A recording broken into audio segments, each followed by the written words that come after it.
Welcome to everyday cooking. இன்னைக்கு நம்ம செய்யலாம் மாம்பழ குங்குமப்பூ ஸ்மூதி. மாம்பழத்தோட குங்குமப்பூ காம்பினேஷன் ரொம்பவே ஃப்ளேவர்ஃபுல்லாக இருக்கும். கண்டிப்பாக இந்த சீசனில் இதை மிஸ் பண்ணாமல் ட்ரை பண்ணுங்கள். இதுக்கு ஒரு பெரிய சைஸ் மாம்பழத்தை தோல் சீவி குட்டி குட்டியாக நறுக்கி எடுத்து வச்சுக்கலாம். இதோட ஒரு 3/4 கப் தயிர் ஆட் பண்ணிக்கலாம்.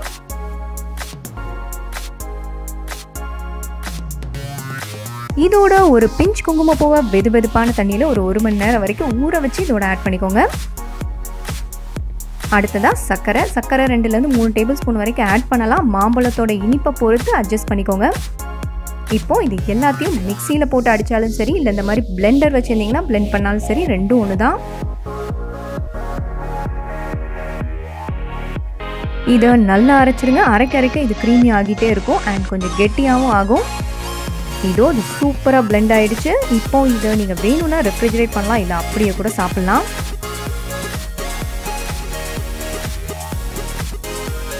இந்த கிளைமேட்டுக்கு கொஞ்சம் சில்லுன்னு சாப்பிட்டா நல்லா தான் இருக்கும். ஸோ கண்டிப்பாக ஒரு 1 hour ரெஃப்ரிஜரேட் பண்ணி சாப்பிடுங்க, இன்னும் டேஸ்ட் அதிகமாகவே இருக்கும்.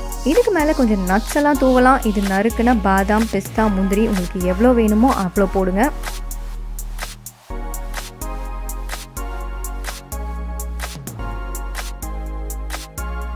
அண்ட் இதுக்கு மேலே கொஞ்சமாக குங்குமப்பூ.